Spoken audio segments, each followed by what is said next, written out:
오늘 하나님이 우리에게 주신 말씀을 통해서 여러분의 믿음이 확실하게 세워지게 되고, 그리고 여러분이 전혀 흔들리지 않는 이런 믿음을 소유하는 여러분이 되기를 예수 이름으로 축원합니다. 자, 왜 이 믿음이라고 하는 부분에 대해서 말씀을 드리려고 하느냐면은 사람들이 이런 얘기들을 합니다. 어느 때는 참 잘 믿는 것 같아요. 자기 자신을 보게 되면. 근데 어느 때는 또 안 믿는 것 같아요. 자, 그래서 또 어느 때는 구원 얻어가지고 하나님의 나라 갈 수 있을 것 같대요. 그런데 어느 때는 못 갈 것 같대요. 자, 그러면 여러분 어느 때는 하나님의 나라를 갈 수 있을 것 같고, 어느 때는 하나님의 나라를 갈 수 없을 것 같고, 또 어느 때는 잘 믿는 것 같고, 어느 때는 안 믿는 것 같다. 자, 그러면 안 믿는 것 같다라고 할 때 무엇이 자기를 안 믿는 것 같다라고 여기게 만드는 겁니까? 그리고 또 믿는 것 같다고 할 때는 뭐가 자기를 믿는 것 같다고 여기게 만들고 있는 겁니까? 저는 이게 뭐겠느냐는 말이에요. 여러분, 그래서 이제 이 사람들이, 예수 믿는 사람들이 이 믿음이라고 하는 게 이게 제대로 정리가 되어 있지 않다 보니까는 이게 끊임없이 그렇게 사는 겁니다. 그러다 보니까 우리가 말씀으로 산다고 하죠. 산다고 하는 것도 어느 때는 말씀으로 살았다가 어느 때는 말씀으로 살지 않았다가 이렇게 되는 겁니다. 그러니까 이거예요. 한마디로 말씀을 드리자면은 내가 구원 얻지 못할 것 같다. 내가 분명히 내 믿음이 이게 구원 얻을 수 없는 것 같다. 그러면 그 믿음은 구원 얻을 수 없는 믿음인 게 맞아요. 그게 맞습니다. 그런데 어느 때는 내가 구원 얻을 것 같아요. 그러면 이 믿음은요? 이 믿음도 구원 얻을 수 없는 믿음입니다. 왜요? 구원 얻을 수 있는 믿음은 흔들리는 게 아닙니다. 여러분, 진짜는 흔들리지가 않습니다. 그러니까 이게 진짜 믿음이 아니라 가짜 믿음을 가지고 있으니까 이게 흔들리는 겁니다. 여러분, 세상의 모든 재료도 그래요. 여러분, 진짜는 변하지 않습니다. 그래서 다이아몬드 같은 경우도 진짜는 변하지 않습니다. 금도요, 진짜는 변하지 않습니다. 수백 년이 아니라 수천 년이 지나도 변하지 않습니다.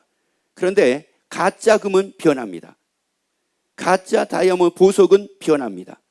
여러분, 믿음이라고 하는 것은 뭐냐? 이건 변하는 게 아닙니다.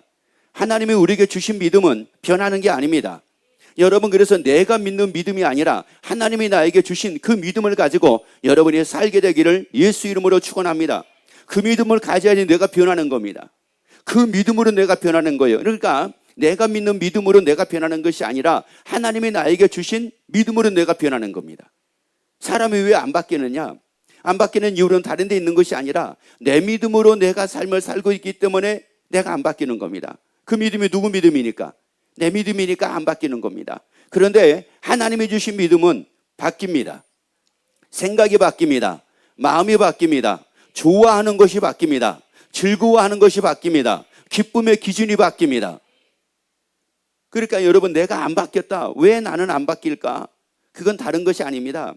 그건 다른 것이 아니라 누구의 믿음으로 살고 있으니까? 자기 믿음이니까. 자기 믿음이니까 자기를 바꿀 수가 없죠. 내 믿음이 나를 어떻게 바꿀 수가 있습니까? 못 바꿉니다. 그런데 하나님이 주신 믿음은 바꿉니다. 하나님은 다 하실 수 있습니다. 하나님은 다 하실 수 있기 때문에 하나님이 주신 믿음은 나를 바꾸지만 사람을 할 수 없기 때문에 내가 믿는 믿음은 나를 바꾸지를 못합니다. 그러면 하나님이 나에게 주신 믿음이 뭘까? 자, 이거죠. 하나님이 나에게 주신 믿음이 뭘까? 사도행전 17장 31절 말씀을 같이 읽습니다. 이는 정하신 사람으로 하여금 천하를 공의로 심판한 날을 작정하시고 이에 저를 죽은 자 가운데서 다시 살리신 것으로 모든 사람에게 믿을 만한 증거를 주셨음이니라. 자, 우리에게 믿을 만한 증거를 주셨대요. 자, 보세요. 믿을 만한 증거를 주셨대요. 아니, 믿을 만한 증거를 주셨대요. 그런데 이 믿을 만한 증거가 뭐라고 말씀을 합니까? 바로 그 앞에 좀 해주시겠어요? 저를 죽은 자 가운데서 다시 뭐 하신 것으로? 자, 다시 뭐 하신 것으로? 다시 살리신 것으로 우리에게 믿을 만한 증거를 주셨대요. 다시 살리신 것으로 믿을 만한 증거를 주셨대요. 뭐 할 만한 증거라고요? 믿을 만한 증거래요. 여러분, 다시 살리신 것으로 믿을 만한 증거를 주셨기 때문에 그러면 믿음은 어떤 믿음이어야 되느냐? 다시 살리신 믿음입니다. 증거입니다. 이 증거라고요. 다시 살리신 것으로 믿을 만한 증거를 주셨기 때문에 이 부활이라고 하는 이 증거를 가지고 믿는 겁니다. 부활이라는 증거로 믿는 겁니다. 여러분, 내 감정으로 믿는 것이 아니라 부활이라는 증거로 믿는 겁니다. 그래서 부활이라는 증거를 믿게 하기 위해서 예수님이 고린도전서 15장 3절부터 6절까지 말씀 가지고 봅니다. 내가 받은 것을 먼저 너희에게 전하였노니 이는 성경대로 그리스도께서 우리 죄를 위하여 죽으시고 장사 지는 바 되었다가 성경대로 사흘 만에 다시 살아나사 게바에게 뭐 하셨습니까? 자, 살아나셔가지고 보여주신 겁니다. 그러면 하나님께서 예수님을 죽은 자 가운데 살리신 것으로 우리에게 뭐라고 그랬어요? 믿을 만한 뭐 주셨다고 그랬어요? 증거 주셨다고 그랬죠. 그런데 예수님이 살아나셔가지고 게바에게 뭐 하신 거예요? 보여주셨습니다. 뭐를 보여주신 겁니까? 증거 보여주신 거예요. 믿을 만한 증거를 보여주셨다고요. 그리고 그 후에 12 제자에게 믿을 만한 증거를 보여주셨습니다. 또 그 후에 500의 형제에게 믿을 만한 증거 보여주셨습니다. 그리고 사도 바울에게 믿을 만한 증거 보여주셨습니다. 그래서 부활이라는 이 증거를 가지고 사도 바울이 믿게 되었습니다. 500의 형제가 믿게 되었습니다. 12 사도가 믿게 되었습니다. 여러분이 다 이렇게 믿게 되기를 예수 이름으로 축원합니다. 그래서 이들의 공통점이 하나가 있습니다. 믿고 나니까 12 형제, 12 사도도 마찬가지고 사도 바울도 마찬가지고 주 앞에 가는 그날까지 그들은 흔들리지 않았습니다. 주 앞에 가는 그날까지 그 믿음이 흔들리지를 않았습니다. 주 앞에 가는 그날까지 그 믿음 때문에 그들은 고민하지 않았습니다. 염려하지 않았습니다. 구원을 얻었을까? 못 얻었을까? 하나님의 나라 갈 수 있을까? 하나님의 나라 갈 수 없을까? 전혀 그런 거 고민하지 않았습니다. 여러분, 부활이라는 이 믿을 만한 증거를 가지고 여러분이 다 믿게 되기를 예수 이름으로 축원합니다. 자, 그래서 이 부활이라고 하는 이 증거로 딱 믿게 되니까 어떤 이제 일들이 따랐는가를 볼게요. 요한복음 2장 22절 보세요.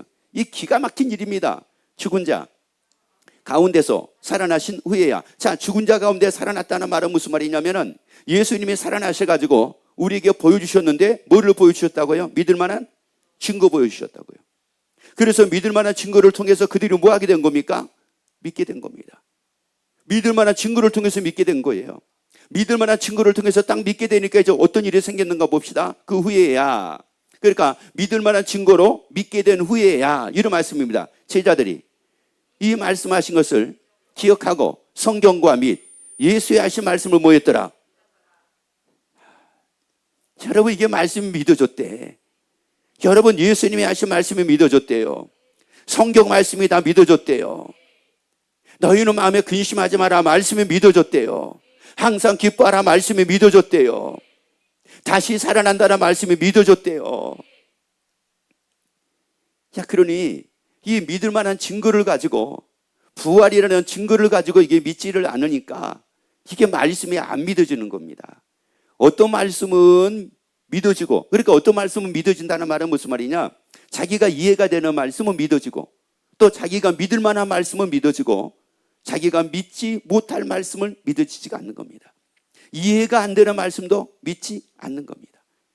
그런데 부활이라는 증거를 가지고 딱 믿게 되니까 모두 말씀이 다 믿어지더래요. 성경과 및 예수의 하신 말씀은 믿어지더래요. 여러분이 다 이 말씀을 믿는 자가 되기를 예수 이름으로 축원합니다. 부활이라는 이 증거로 딱 믿음이 생기니까 말씀이 믿어집니다. 야, 이게 말씀이 믿어지니까 이 어떤 일이 생기냐면은 로마서 14장 8절 9절 말씀 보세요. 우리가 살아도 주를 위하여 살고 죽어도 주를 위하여 죽나니 그러므로 사나 죽으나 우리가 주의 것이로라. 이를 위하여 그리스도께서 죽었다가 다시 뭐 하셨다고요? 자, 죽었다가 다시 뭐 하셨어요? 살아가지고, 예수님이 살아가시고 우리에게 보여주신 게 있었죠. 뭐였어요? 증거였습니다. 어떤 증거였습니까? 믿을 만한 증거였습니다. 믿을 만한 증거를 우리에게 보여주셨단 말이에요. 그래서 다시 사신 것으로, 다시 우리에게 믿을 만한 증거를 보여주신 것으로, 이런 말이에요. 곧 죽은 자와 산 자의 뭐가 되려 하심이라? 주가 되려 하심이라. 야, 부활이라고 하는 이 증거를 가지고 예수님을 딱 믿게 되니까 예수님이 보이는 겁니다. 부활하신 예수님, 그 예수님이 누군지를 몰랐어요. 몰랐다고요.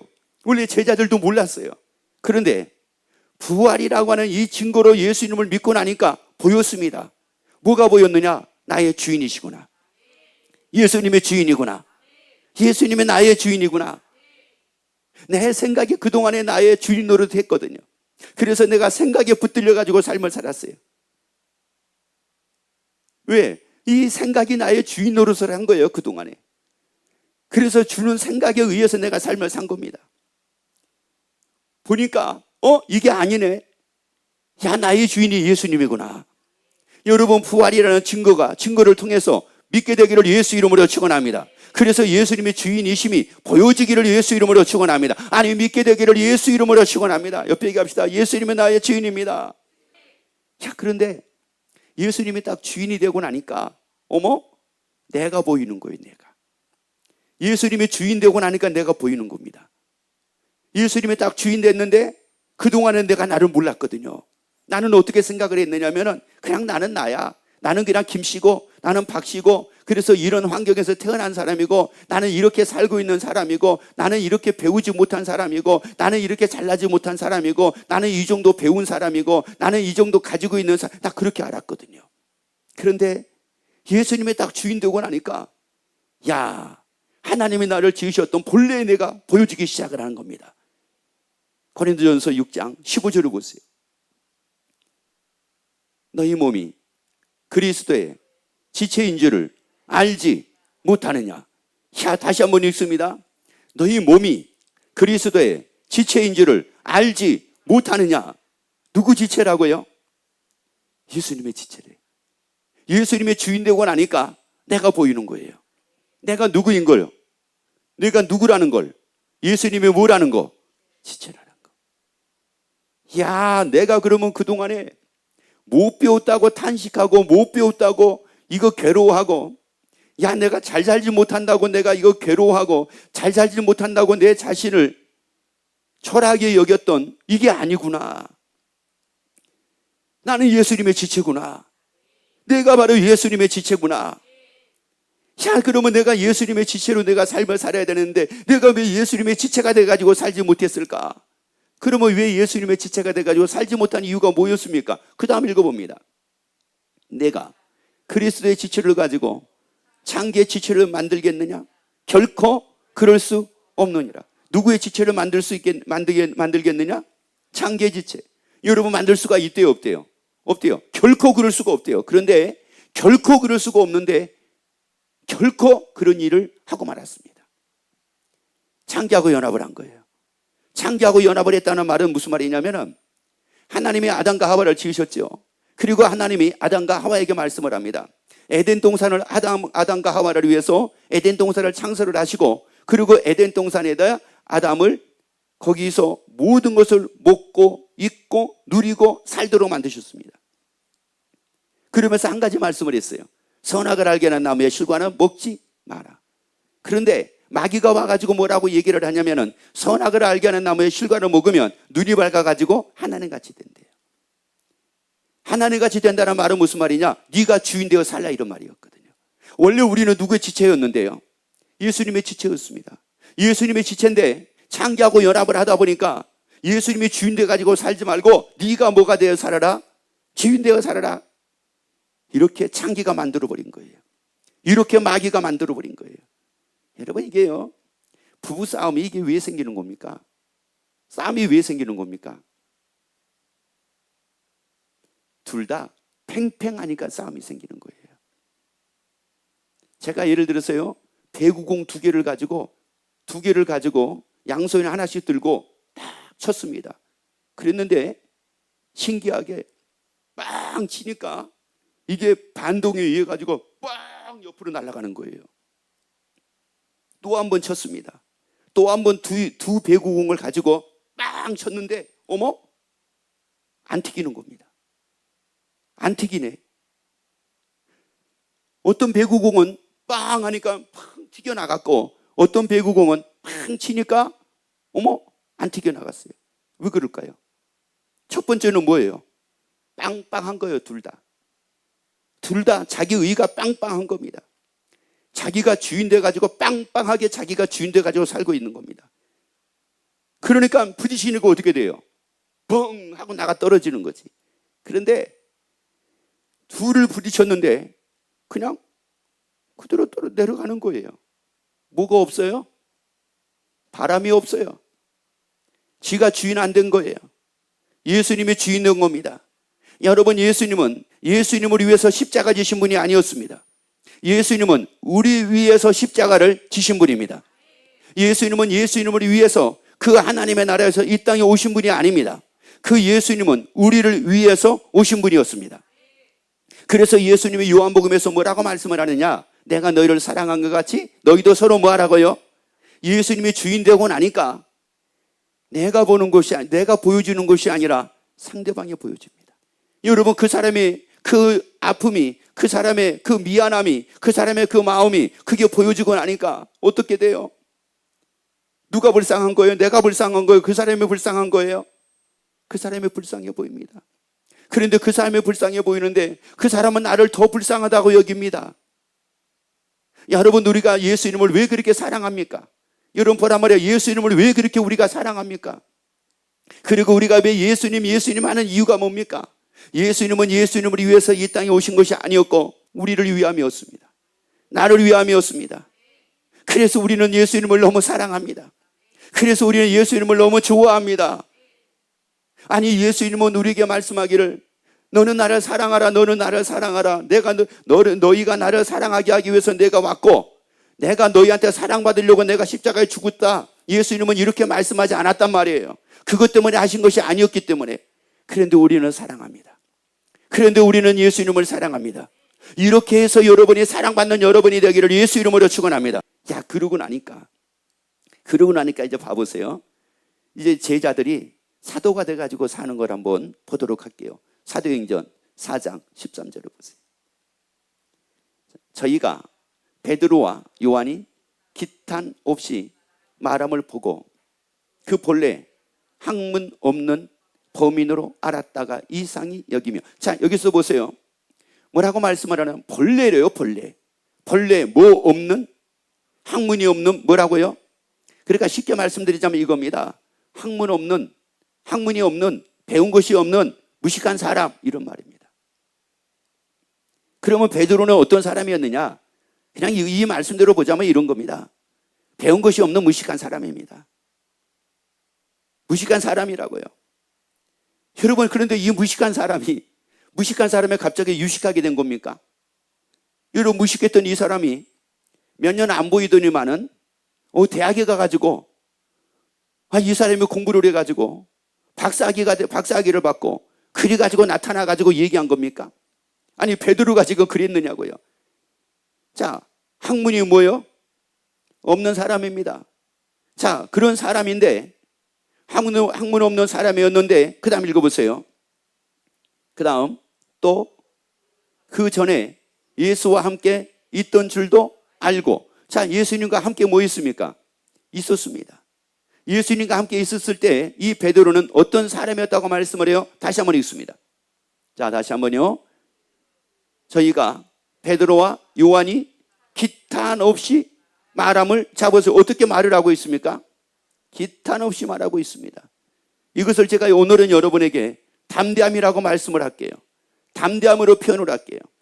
베드로가 지금 요한과 베드로가 둘이 어떻게 얘기를 하고 있다고요? 담대하게 자신 있게 얘기를 하는 겁니다. 아니, 원래 이 사람들은 뭐가 없는 사람이었는데 그 다음 읽어봅시다. 본래 뭐 없는 사람이었는데 학문이 뭐라고요? 없는 사람이었습니다. 학문이 없는 사람이었다고요. 배운 것이 없는 사람이었다고요. 조금 더 오늘날로 얘기를 하자면 가진 것이 없는 사람이었다고요. 잘난 것도 없는 사람이었다고요. 뛰어난 것도 없는 사람이었다고요. 그랬음에도 불구하고 자신이 있었다는 말이에요. 담대했다는 말씀입니다. 왜요? 누구의 지체가 되고 나니까? 예수님의 지체이기 때문에. 예수님의 지체가 딱 되고 나니까 여러분, 이게 무서울 곳이 없더래요. 여러분, 제 손이 뭘 무서워하겠습니까? 여러분 보라고요. 제 손이 못할 게 뭐가 있겠습니까? 제가 할 수 있는 한 이 손을 할 수가 있습니다. 제가 할 수 없으면은 제 지체도 할 수 없습니다.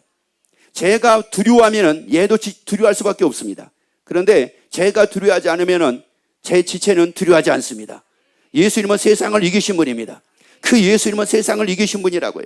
그런데 그 예수님의 지체가 딱 되고 나니까 야, 이게 세상에서 얘기하는 배웠냐 못 배웠냐 가졌냐 못 가졌냐 잘났느냐 못 났느냐 이게 아무 소용이 없구나. 여러분 아직도 잘났느냐 못 났느냐라고 이걸로 산다고 하는 것은 나는 누구의 지체가 아직 아니다 그래요. 여러분 그러니까 이 베드로가 전혀 어느 것도 주저할 것이 없는 모습으로 삶을 삽니다. 여러분 이게 신앙이라고요. 이게 바로 믿음입니다. 그런데 이제 이런 사람들이 있습니다. 고린도전서 15장 17절 말씀으로 봅시다. 19절 말씀으로 봅시다. 만일 그리스도 안에서 우리의 바라는 것이 다만 이생뿐이면 모든 사랑 가운데 우리가 더욱 불쌍한 자니라. 그래서 옆에 물어봅시다. 집안에서 제일 불쌍한 사람 누굽니까? 물어보세요. 집안에서 제일 불쌍한 사람이 누굽니까? 여러분입니까? 여러분의 집에 있는 그 양말입니까? 제일 불쌍한 사람이 누굽니까? 누가 그러더라고요. 목사님, 우리 집에서는 제가 제일 불쌍해요. 자기가 제일 불쌍한 사람이래요. 그런데 나는 안타까운 게 바로 뭐였느냐면은 그 얘기를 하는 분이 집사님이었습니다. 집사님의 집에 있는 사람이 불쌍한 것이 아니라 집에서 나온 자기가 제일 불쌍하대요. 말씀하잖아요. 왜 불쌍하다고 하는 이유가 뭐래요? 다시 한번 읽습니다. 만일 그리스도 안에서 우리의 바라는 것이 다만 무엇뿐이라면 이 세상뿐이라면 이거예요. 우리가 사는 게 이 세상뿐이라면 우리가 살고 있는 것이 이 세상뿐이라면 우리 인생이 사는 것이 이 세상뿐이라면 다시 말씀드리자면 우리가 죽으면 다 모든 것이 끝난다면 이런 말입니다. 그렇다면 그 다음 다시 읽습니다. 모든 사람 가운데 우리가 더욱 뭐한 자라고요? 여러분 불쌍한 자래. 이 세상뿐이면 이게 불쌍한 자래. 그런데 자기가 자기를 불쌍하다라고 여기는 사람은 하나님의 나라를 믿는 사람입니까? 안 믿는 사람입니까? 안 믿는 사람입니다. 그러니까 자기를 불쌍하다고 여기는 거예요. 여러분 우리는 불쌍한 사람이 아닙니다. 여러분 우리는 예수님의 지체가 어떻게 불쌍합니까? 여러분 보라고 예수님의 지체가 어떻게 불쌍한 지체입니까? 돌감람나무가 불쌍한 지체지고 불쌍한 나무지. 여러분 우리는 불쌍한 사람이 아닙니다. 우리 자랑스러운 사람입니다. 우리 자랑스러운 사람이라고요. 왜요? 요한복음 14장 2절 3절 보세요. 네, 아버지 집에 거할 곳이 많도다. 그렇지 않으면 너에게 일렀으리라. 네가 너희를 위하여 처소를 예비하러 가노니 가서 너희를 위하여 처소를 예비하면 내가 다시 와서 너희를 내게로 영접하여 나 있는 것은 너희도 뭐라고요? 나 있는 것은 너희도 뭐라고요? 있게 하리라. 나 있는 것은 너희도 있게 하리라. 왜 우리가 불쌍한 사람입니까? 예수님의 계시는 곳에 우리 영혼이 사는데, 예수님과 더불어서 영혼이 사는데, 하나님과 더불어서 영혼이 사는데, 아픔이 없는 모습으로 영혼이 사는데, 질병이 없는 것 가운데 영혼이 사는데, 아니 즐거움만이 있는 곳에서 영혼이 사는데, 기쁨만이 있는 곳에서 영혼이 사는데, 고통이 없는 곳에서 영혼이 사는데 왜 우리가 불쌍합니까? 그래서 로마서 12장 12절에 읽습니다. 소망 중에 즐거워하며 환난 중에 참으며 기도에 항상 힘쓰며. 다시 한번 읽습니다. 소망 중에 뭐예요? 즐거워하며. 여러분 소망 중에 뭐라고요? 이렇게 살자고요. 이렇게 살자고요. 육신의 정욕의 즐거움이 아닙니다. 예수님의 주인 돼가지고 예수님의 지체로 사는 이 즐거움, 베드로 같이 당당하게 사는 이 즐거움, 요한과 같이 당당하게 사는 이 즐거움, 가진 것이 없어도 당당하게 사는 이 즐거움. 왜? 소망이 있잖아요. 하나님의 나라에 소망이 있잖아요. 그러니까 이 즐거움으로 우리가 사는 겁니다. 여러분 이것이 신앙의 모습이라고요. 그렇기 때문에 우리가 세상을 정복할 수가 있는 거예요. 그래서 우리가 다스릴 수가 있는 겁니다. 그래서 세상 가운데서 우리가 번성하고 살 수가 있는 겁니다. 그러한 여러분이 되기를 예수 이름으로 축원합니다.